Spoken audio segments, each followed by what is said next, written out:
Sorry, पिछली video ख़त्म हो गई थी, मैं वहीं से आगे से कंटिन्यू करता हूँ। साइज़ का मसला था। साथ के साथ अफ़गानिस्तान आपको एक अल्टरनेटिव रास्ता देता है, किधर का? हमारे प्यारे ईरान का, जो किसी समय हमारे साथ था।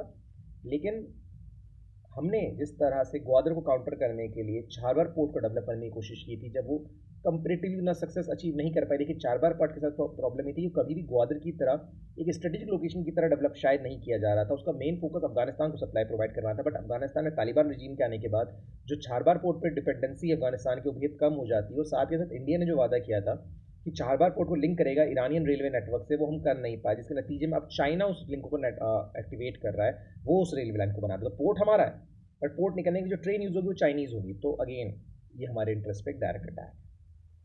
चाइना ने इसी तरह अपने प्रोजेक्ट्स को अफ्रीका में बढ़ाया। अफ्रीका में जिसको प्रेजेंस नहीं है वो कंट्री कभी वर्ल्ड पावर नहीं बन सकती, बिकॉज आपको रिसोर्स चाहिए। और अफ्रीका में आपको रिसोर्स चाहिए। अफ्रीका वैसे भी लैंड ऑफ डिक्टेटर्स है। आप डिक्टेटर्स को थोड़ा सा खुश कर दें, उनके बेसिक नीड्स पूरे कर दें, आप उनके पॉलिटिकल नीड्स पूरे कर दें, वो आपके साथ है। और वही चीज़ चाइना कर रहा है अफ्रीका के अंदर। अमेरिकन कंपनीज की प्रेजेंस पिछले कुछ दशकों में कम हुई अफ्रीका के अंदर, उस वैक्यूम को भरा है चाइना ने।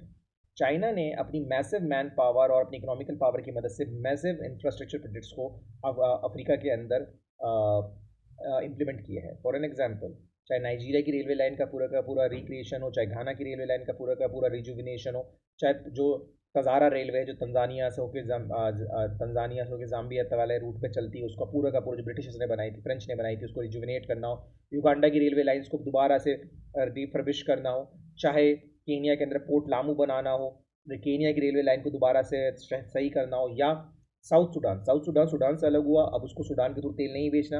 अब क्या करें, साउथ सूडान को कीनिया से तेल बेचना है, बट पाइपलाइन नहीं है। चाइना वहाँ पाइपलाइन बनाया, क्यों बनाया?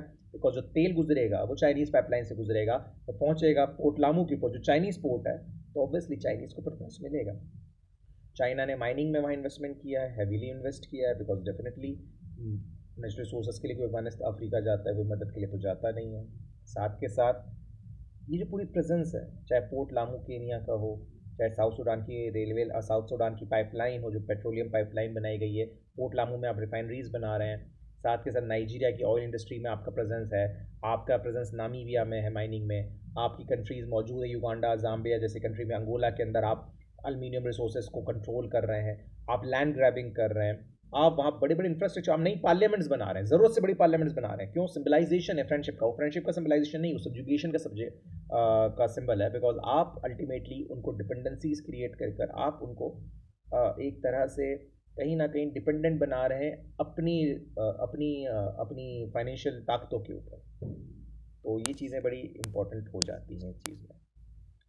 एक चीज़ यहाँ और समझने की है बेहद ज़रूरी, और वो चीज़ ये है कि जो पूरा ये मसला है चाइना का, वो है क्या?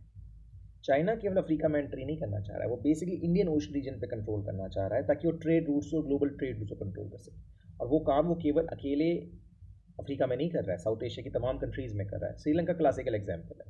श्रीलंका में जब राजपक्सा रजीम थी, Rajapaksa regime obviously because Rajapaksa सिनली नेशनलिस्ट थे, इंडिया की तमिल्स के साथ एक हिस्टोरिकल लिंक रही है, इसलिए कहीं ना कहीं इस पॉलिटिक्स में एंटर करते हुए आप देखेंगे किस तरह से श्रीलंका के अंदर चाइना मैसिव इन्वेस्टमेंट करता है, चाहे हम्बनटोटा पोर्ट हो, चाहे महिंदा राजपक्सा एयरपोर्ट हो, चाहे वहाँ की नई रेलगाड़ी के इंजन तक प्रोवाइड कराना हो, ये सब काम पाकिस्तान श्रीलंका चाइना करता है। आप उन्हें ज़रूरत से ज़्यादा लोन देते हैं। और जब कोविड के अंदर, या कोविड से कुछ वक्त पहले से, जब वहाँ की इकोनॉमी कोलैप्स करने लगती है, आप उन्हें प्रेशराइज करते हैं कि भैया आप लोगों के पास पैसा देने को नहीं है, द थिंग इज़ दैट आप अपने जो पोर्ट है और जो आपका एयरपोर्ट है, उन्हें लॉन्ग टर्म लीज कर दीजिए। आप बेसिकली न्यू कोलोनाइजेशन करें। इसी तरह से बर्मा की रजीम, जिसको दुनिया भर के अंदर, म्यांमार की रजीम, जिसको दुनिया भर के अंदर एक इलिजिटिमेट रजीम के तौर पर देखा जाता है बिकॉज ऑफ मिलिट्री डिक्टेटोरियल रजीम है, पर आपको फ़र्क नहीं पड़ता। आप रिख्यानपू पोर्ट का नाम का पोर्ट बनाते हैं बर्मीज पोस्ट पे, इसका मेन मकसद क्यूमिंग प्रोविंस तक सीधी एक्सेस है।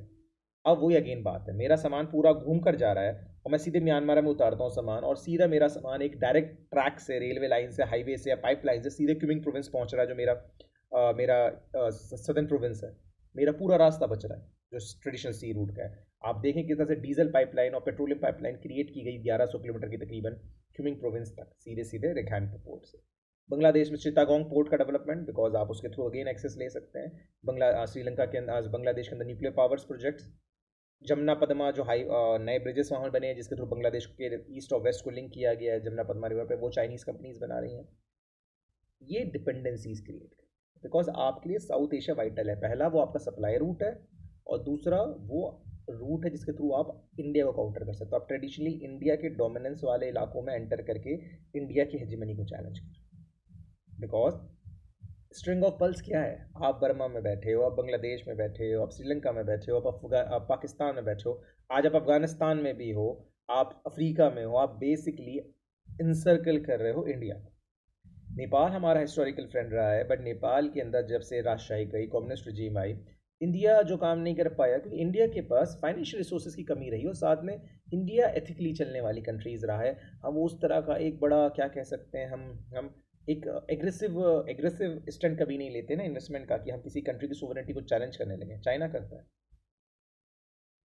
नेपाल में जितने इन्वेस्टमेंट्स हैं, चाहे जो बात की जाती है लहासा, जो रेलवे लाइन है, लहासा की रेलवे लाइन को काठमांडू लाने की, जो हाईवेज पे काम चल रहा है, वो नेपाल को इंडियन डिपेंडेंसी से बाहर निकालेगा, जो एक हिस्टोरिकल डिपेंडेंसी है। लेकिन चांसेस है कि नेपाल को इंडिया के